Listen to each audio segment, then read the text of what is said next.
Assalamualaikum warahmatullahi wabarakatuh.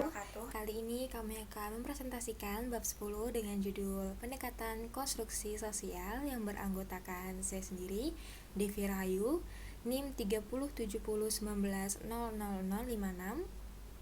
Saya Devina Putri Anggraini, NIM 3070190055.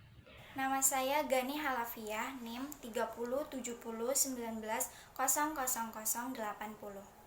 Oke, kita lanjut ke slide pertama ya.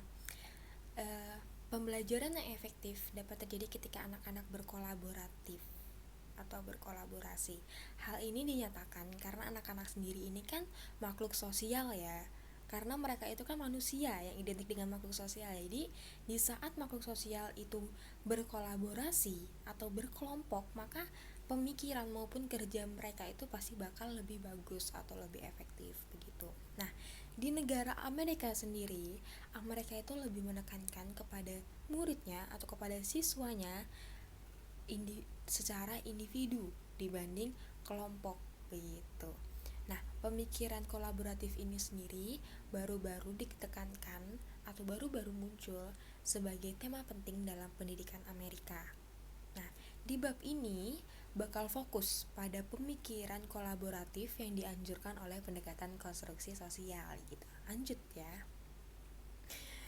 Pendekatan konstruktivitas sosial untuk mengajar. Nah, pendekatan konstruktivis sosial menekankan konteks sosial dalam pembelajaran dan gagasan bahwa pengetahuan saling dibangun dan membangun. Keterlibatan dengan orang lain menciptakan peluang bagi siswa untuk mengevaluasi dan memperbaiki pemahaman mereka. Jadi, yang dimaksud dibangun dan membangun itu adalah di saat kita berkelompok pasti kan kita kan menyampaikan aspirasi ya, atau menyampaikan pendapat atau saran. Maka aspirasi kita sendiri ini pasti kan akan dikomentari atau diberi saran maupun kritik oleh anggota kelompok kita yang lain kan. Nah, hal ini bertujuan untuk hasil yang lebih efektif atau hasil yang lebih sempurna. Jadi aspirasi kita tadi ini karena diberi saran maupun kritik, pasti kita kan bakal mengevaluasi, kita bakal mencari kesalahannya yang mana, kita perbaiki, kita ubah ataupun kita rombak sekalipun agar hasilnya lebih efektif begitu. Nah, ada juga nih di bab ini secara garis besarnya ada dua tokoh yang bakal kalian temuin, yaitu yang pertama adalah Paiji. Saya kurang tahu sebenarnya cara penyebutannya gimana, tapi saya sebut saja Paiji. Nah, dalam pendekatan kognitif Paiji, siswa membangun pengetahuan dengan mengubah, mengatur, dan merombak kembali pengetahuan dan informasi sebelumnya begitu. Jadi ini sama ya yang kayak pengertian yang di atas, bahwa di saat kita menyampaikan aspirasi, pasti kita akan mendapatkan komentar maupun saran dari tim atau anggota kita yang lainnya, sehingga kita akan mengubah, mengatur, dan merombak kembali pengetahuan atau aspirasi kita sebelumnya begitu agar lebih sempurna begitu ya. Nah, tokoh yang kedua adalah Vygotsky. Pendekatan konstruktivis sosial Vygotsky menekankan bahwa siswa membangun pengetahuan melalui interaksi sosial dengan orang lain. Isi pengetahuan ini dipengaruhi oleh budaya di mana siswa tinggal, seperti bahasa, kepercayaan, dan keterampilan gitu. Jadi kalau misalnya Paiji ini lebih ke kognitif, kalau Vygotsky ini lebih ke sosial ya begitu. Itu yang perbedaan mendasarnya begitu. Lanjut, Paiji menekankan bahwa guru harus memberikan dukungan bagi siswa untuk mengeksplorasi dan mengembangkan pemahaman. Jadi, menurut Paiji, guru itu harusnya memberikan dukungan ya, bukan meng-take over segala pembelajaran ataupun ritme pembelajaran, tapi hanya memberi dukungan. Jadi seperti saat ada siswa yang kesulitan saja, maka guru akan turun tangan begitu. Selanjutnya siswalah yang akan berperan aktif dalam ritme pembelajaran tersebut gitu.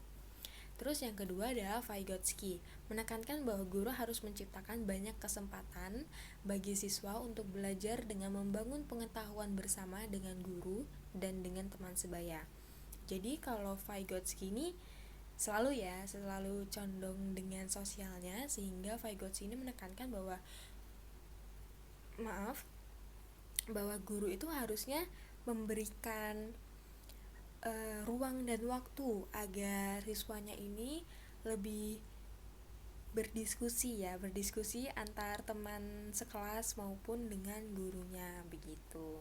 Nah, dalam model Paiji dan Vygotsky, guru berfungsi sebagai fasilitator dan panduan daripada direktur dan membentuk pembelajaran anak-anak gitu. Lanjut, ada kognisi situasi. Pengetahuan tidak dapat dipisahkan dari konteks atau situasi di mana ia diperoleh. Pembelajaran selalu terhubung dengan budaya, tempat, aktivitas, atau situasi sosial gitu.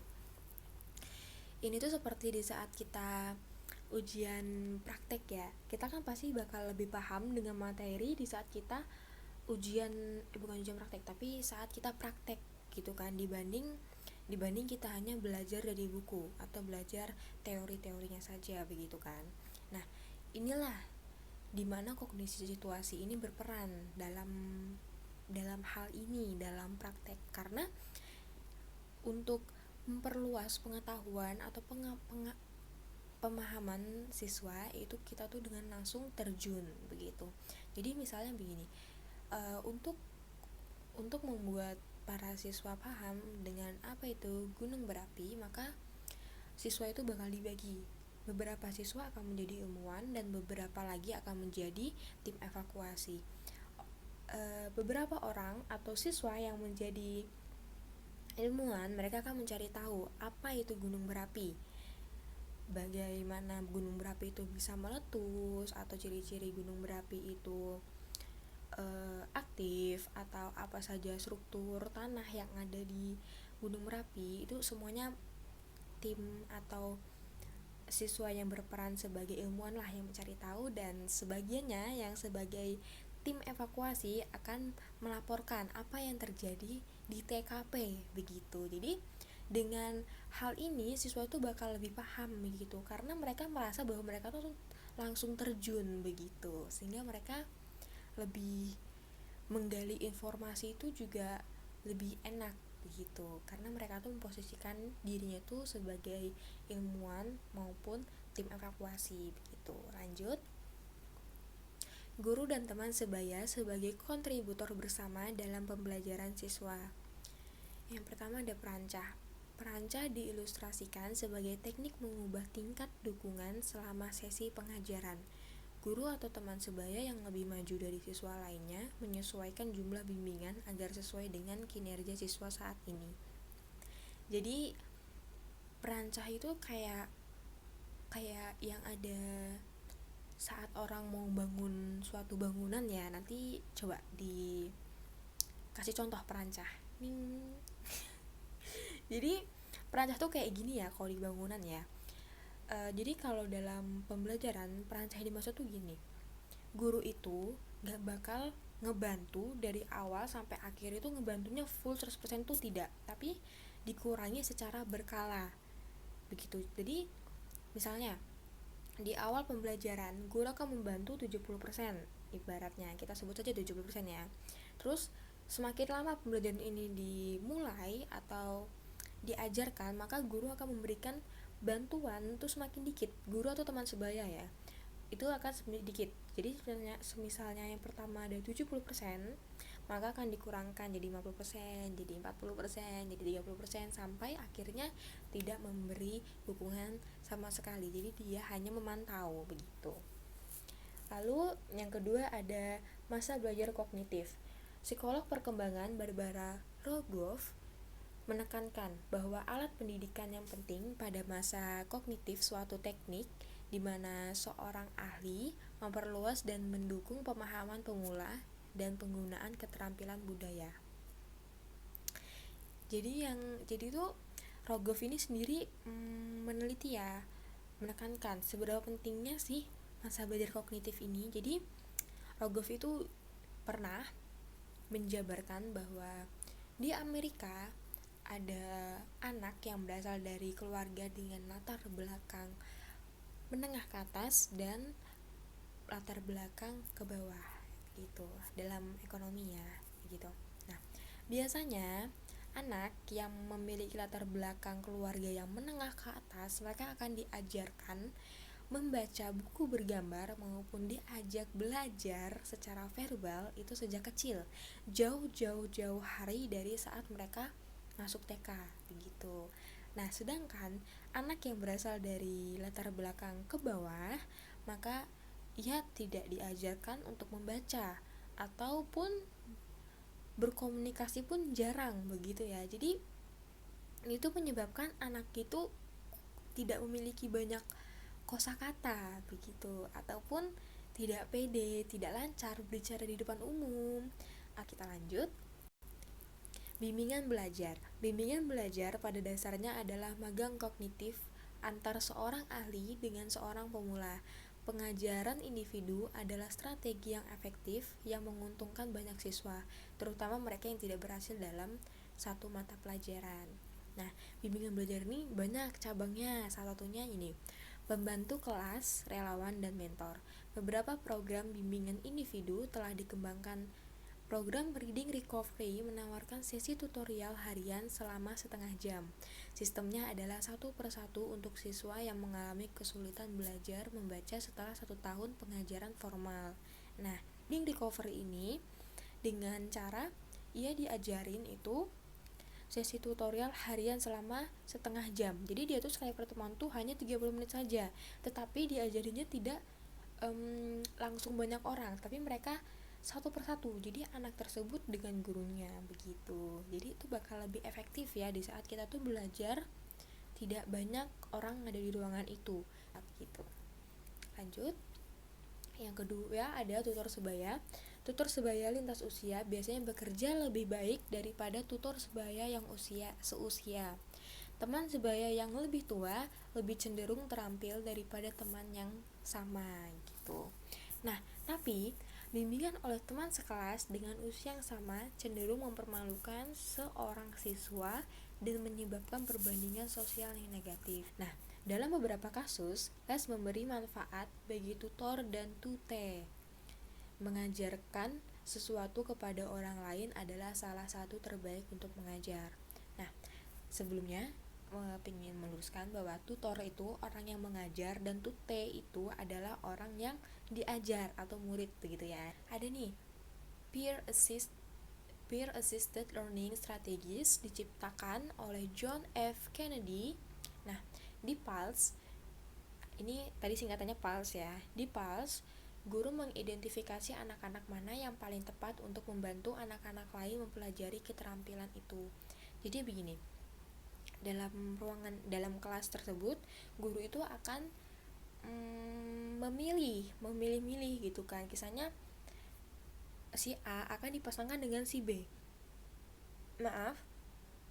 Si A ini sangat terampil dalam matematika, tapi ia lemah dalam hal sejarah, sedangkan si B ini dia lemah dalam matematika, tetapi ia sangat terampil, sangat bagus dalam sejarah begitu. Maka si A dan si B ini akan disatukan, akan dipasangkan agar si A itu mengajarkan si B dan B juga akan mengajarkan si A begitu. Jadi tuh program PALS ini tuh lebih menekankan bahwa setiap individu tuh akan pernah berperan sebagai pengajar maupun yang diajar begitu. Nah, lanjut. Ada online tutor sebaya. Biasanya dimulai dengan guru yang melibatkan siswa dalam bimbingan online. Nah, Microsoft Peer Coaching menggabungkan teknologi dan pelatihan sebaya bagi guru sendiri. Penekanan penting dalam program Microsoft adalah meminta guru melatih guru lain dalam menggunakan teknologi untuk meningkatkan pembelajaran siswa. Jadi begini, online tutor sebaya itu tidak hanya anak yang terampil dengan anak yang kurang terampil ya, tetapi seumurannya, tetapi juga antar guru pun juga bisa.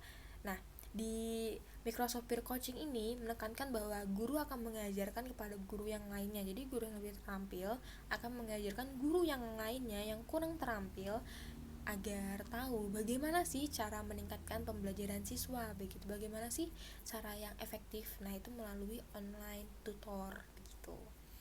Lanjut ke pembelajaran kooperatif. Pembelajaran kooperatif terjadi ketika siswa bekerja dalam kelompok kecil untuk saling membantu belajar. Setiap siswa biasanya belajar bagian dari unit pengetahuan yang lebih besar dan kemudian mengajarkan bagian itu kepada kelompok. Ketika siswa mengajarkan sesuatu kepada orang lain, mereka cenderung mempelajarinya lebih dalam. Nah, ini benar ya, bahwa di saat kita itu berkelompok, pasti kan kita kan akan memahami suatu kasus, maka kita akan memberikan penjelasan kepada anggota kita sendiri. Nah, semakin kita memberikan penjelasan kepada anggota kita sendiri, sebenarnya kan kita pasti kan mesti searching, mesti Google, mesti mencari tahu apa itu, sehingga kita tuh bakal lebih paham gitu kan, bakal lebih lebih luas pengetahuannya tentang kasus tersebut begitu. Lanjut.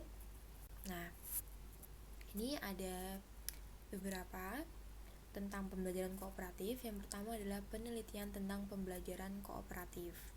Nah, jadi tuh pembelajaran kooperatif itu sebenarnya bisa efektif asal ada imbalan grup yang dihasilkan. Nah, jadi tuh biasanya tuh kelompok-kelompok, anggota kelompok itu bakal lebih kompak di saat mereka tuh tahu bahwa ada imbalan dari tugas yang diberikan tersebut. Misalnya nih, kelompok terbaik dalam mengerjakan tugas mewarnai akan mendapatkan 3 permen mil kita begitu kan, pasti kan anggotanya bakal lebih semangat nih karena mereka tuh punya motivasi gitu kan untuk bekerja lebih baik. Nah, dan yang kedua adalah individu yang bertanggung jawab gitu. Nah, terus ada motivasi. Peningkatan motivasi untuk belajar adalah umum dalam kelompok kooperatif. Jadi motivasi ini sebenarnya begini. Individu atau siswa itu bakal memiliki motivasi secara intrinsik untuk mempelajari sebuah aljabar misalnya. Di saat dia itu berkelompok atau di saat dia itu berkooperatif dibanding dia itu belajar secara individualis gitu. Nah, ada saling ketergantungan dan mengajar teman sebaya.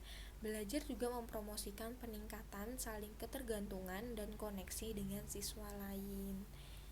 Yang selanjutnya ada jenis tugas di mana pembelajaran kooperatif berfungsi terbaik atau berfungsi baik itu di saat mereka itu memiliki motivasi atau memiliki imbalan yang akan dihasilkan begitu.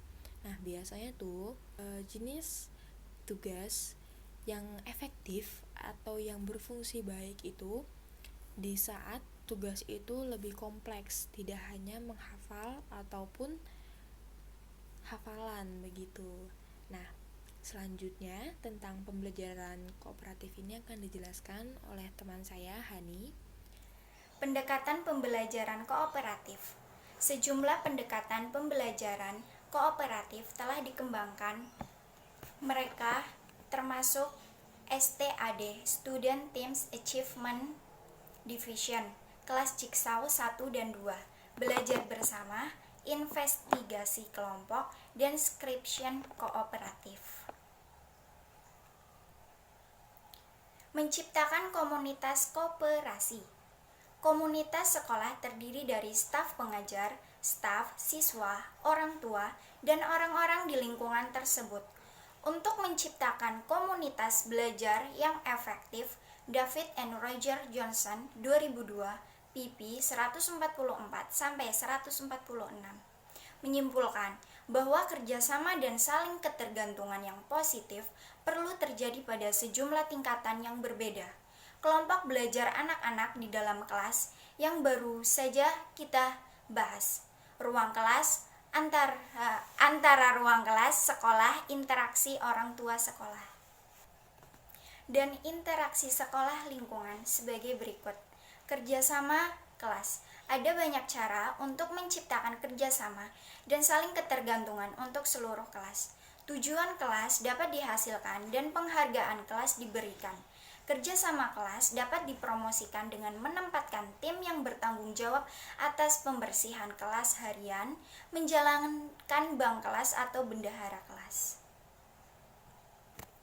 STAD Student Teams Achievement Division. STAD melibatkan pengakuan tim dan tanggung jawab kelompok untuk belajar dalam kelompok kemampuan campuran. Slavin 1995. Pendekatan STAD telah digunakan dalam berbagai mata pelajaran termasuk pelajaran matematika, membaca dan sosial, dan dengan siswa di kelas yang berbeda level. Ini paling efektif untuk situasi pembelajaran yang melibatkan definisi yang baik, tujuan atau masalah dengan jawaban atau solusi spesifik. Kelas Jigsaw dikembangkan oleh Elliot Aronson dan rekan-rekannya 1978. Jigsaw adalah kooperasi pendekatan pembelajaran di mana tim beranggotakan 6 orang mengerjakan materi yang telah dipecah menjadi beberapa bagian. Sedangkan Jigsaw 1 terdiri dari 6 tim. Jigsaw 2 biasanya memiliki 4 atau 5 tim. Semua anggota tim mempelajari seluruh pelajaran daripada satu bagian, dan skor individu digabungkan untuk membentuk skor tim secara keseluruhan seperti pada STAD. Belajar bersama dibuat oleh David and Roger Johnson 1994. Pendekatan ini memiliki 4 komponen. 1. Interaksi tatap muka, saling ketergantungan positif. 3. Akuntabilitas individu. Dan terakhir keempat, pengembangan kelompok antar pribadi dan keterampilan. Dengan demikian, di samping minat Slavin pada prestasi, The Johnson pendekatan pembelajaran kooperatif juga berfokus pada pengembangan sosial, emosional, dan interaksi kelompok. Selanjutnya, investigasi kelompok dikembangkan oleh Shlomo Sharan 1990, Sharan and Sharan 1992. Ini pendekatan melibatkan kombinasi pembelajaran mandiri dan kerja kelompok dalam kelompok 2 hingga 6 anggota, serta hadiah kelompok untuk individu prestasi. Peran guru adalah memfasilitasi investigasi dan pertahankan upaya kerjasama. Dalam pandangan Sharan, ini adalah cara banyak masalah dunia nyata diselesaikan komunitas di seluruh dunia. Scripting kooperasi. Siswa bekerja secara berpasangan, secara bergantian meringkas informasi dan secara lisan mempresentasikan satu sama lain. Dan Sharon 1988, MC Donald and lain-lain 1985. Mengevaluasi pembelajaran kooperatif. Di antara aspek positif dari kooperasi pembelajaran meningkat, saling ketergantungan dan interaksi dengan siswa lain. Ditingkatkan motivasi belajar dan peningkatan pembelajaran dengan mengajarkan materi kepada orang lain. Berikut ini tanggapan para guru bagaimana mereka menggunakan pembelajaran kooperatif di kelas mereka. 1. Anak-anak awal. Kami sering meminta anak-anak prasekolah kami bekerja sama dengan menciptakan proyek seni atau dengan memasak bersama. Misi Jongler Sekolah Bukit Suburban. Sekolah dasar kelas ke-5. Saya membangun kelompok dasar dengan mitra belajar secara berkelanjutan di kelas saya. Kelompok-kelompok ini terdiri dari 4 anak yang telah membangun rasa saling percaya, bekerja sama dengan baik dan diseimbangkan berdasarkan gender, kemampuan, dan minat. Elizabeth Frasella, Sekolah Dasar Clinton. Sekolah menengah kelas 6-8. Saya membangun kelompok yang mengharuskan peserta membaca, mengerjakan karya seni, berpikir kreatif, dan berbicara di depan umum dan sebagainya. Mark Footness, Sekolah Menengah Bemiji. Sekolah tinggi, kelas 9-12. Saya telah belajar bahwa lebih baik tidak memiliki kelompok di mana siswa memiliki siapa yang akan dimasukkan. Sebaliknya, saya menggunakan setumpuk kartu untuk kelompok acak dan mengubahnya untuk setiap proyek. Sandy Swanson, Menomen, Val High School. Strukturing pekerjaan kecil. 1. Mengubah kelompok. Umumnya kelompok heterogen dengan keberagaman dalam kemampuan, etnis, latar belakang sosial, ekonomi, status, dan jenis kelamin dapat memaksimalkan peluang untuk bimbingan dan dukungan teman sebaya. Kemampuan heterogen. Salah satu alasan utama untuk menggunakan kemampuan heterogen kelompok adalah bahwa siswa berkemampuan rendah mendapatkan manfaat, yang dapat belajar dari siswa yang berkemampuan rendah mendapat manfaat yang dapat belajar dari siswa yang berkemampuan lebih tinggi. Heterogen etnis, sosial, ekonomi, dan gender. Salah satu alasan awal bahwa kelompok belajar kooperatif dibentuk adalah untuk meningkatkan interpersonal, hubungan di antara siswa dari perbedaan latar belakang etnis dan sosial ekonomi. Keterampilan membangun tim. Berikut beberapa pedoman untuk membantu siswa mengembangkan teknik membangun tim keterampilan. Aronson dan Patnell, 1997. 1. Jangan memulai tahun ini dengan pembelajaran kooperatif pada tugas yang sulit. 2. Lakukan pembangunan tim di tingkat kelompok kooperasi 2 hingga 6 siswa daripada di tingkat keseluruhan kelas. Dalam membangun tim, bekerja dengan siswa untuk membantu mereka menjadi pendengar yang lebih baik. 4. Berikan siswa beberapa praktik dalam berkontribusi pada produk umum sebagai bagian dari pembangunan tim. 5. Selama membangun tim, Anda mungkin mendiskusikan nilai memiliki pemimpin kelompok. 6. Bekerja dengan para pemimpin tim untuk membantu mereka mengatasi masalah situasi. Program konstruktivis sosial. Program ini dapat menunjukkan beberapa cara untuk berhasil dalam menggunakan ide dan teknik konstruktivis sosial di kelas. Mendapatkan komunitas pemimpin. Anne Brown dan Joy Combrons 1996, Brown 1997, Compion 2001 telah mengembangkan program yang disebut Fostering a Community of Learners atau FCL yang berfokus pada pengembangan literasi dan biologi. Refleksi dan diskusi adalah dimensi utama dari program FCL. Dalam FCL, komentar konstruktif, pertanyaan-pertanyaan, dan kritik adalah norma dan bukan pengecualian. Banyak kegiatan kelas yang terjadi dalam kelompok FCL, di mana siswa berbicara dengan mencoba, meyakinkan, dan saling menentang.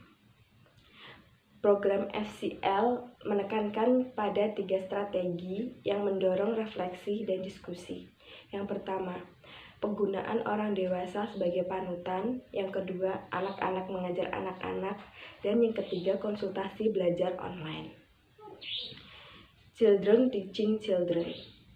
Brown 1997 mengatakan bahwa anak-anak dan orang dewasa memperkaya pengalaman belajar di kelas dengan mengembangkan keahlian khusus. FCL menggunakan pengajaran timbal balik, di mana siswa bergiliran memimpin diskusi kelompok kecil. Konsultasi komputer online.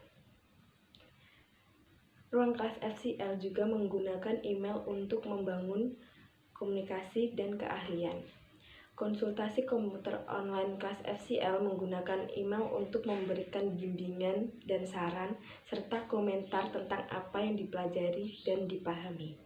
Inti dari FCL adalah budaya belajar, bernegosiasi, berbagi dan memproduksi karya yang ditampilkan kepada orang lain. Sekolah pemikiran. School for Thought atau SFT adalah program dari pengajaran konstruktivis sosial. SFT telah menggunakan aspek-aspek proyek Jasper, membina komunitas pembelajaran atau FCL, dan lingkungan pembelajaran intensi yang didukung komputer atau CASIL. Dalam lingkungan belajar sekolah, Lamon dan lain-lain pada 2006 yang memungkinkan mereka untuk digabungkan dalam lingkungan belajar sekolah. Kurikulum program SFT yang menekankan pada pentingnya membuat siswa berpikir tentang masalah di dunia nyata. Kegiatan berbasis masalah dan berbasis proyek adalah inti dari kurikulum. Instruksi program FTV yang melibatkan perubahan iklim pembelajaran di kelas. Kelas tradisional, siswa adalah penerima informasi yang diberikan oleh guru, buku teks, dan media lainnya. Peran guru adalah memberikan informasi yang membentuk pembelajaran siswa. Sebaliknya, program SFT memberikan siswa banyak peluang untuk merencanakan dan mengatur pembelajaran dan pemecahan masalah mereka. Mereka juga didorong untuk bekerja secara kolaboratif saat belajar dan berpikir. Komunitas proyek Jasper, FCL, dan CASIL semuanya menekankan pada pentingnya memberi kesempatan siswa dan guru untuk melihat diri mereka sebagai bagian dari tim dan sebagai anggota komunitas yang lebih besar. Mereka mendorong siswa untuk berkomunikasi secara elektronik dan dengan komunitas pembelajaran di luar tembok kelas. Penilaian program yang berfokus pada pencapaian kinerja otentik. Kinerja otentik seperti membaca untuk tujuan menjawab pertanyaan penelitian, menulis untuk membangun pengetahuan baru, membuat penilaian koordinasi dengan lancar membuat penilaian terkoordinasi dengan lancar dengan pembelajaran dan pengajaran, mendorong siswa untuk terlibat dalam penilaian diri. Sekian dari kami, maaf jika ada kesalahan maupun kesalahan teknis. Wassalamualaikum warahmatullahi wabarakatuh.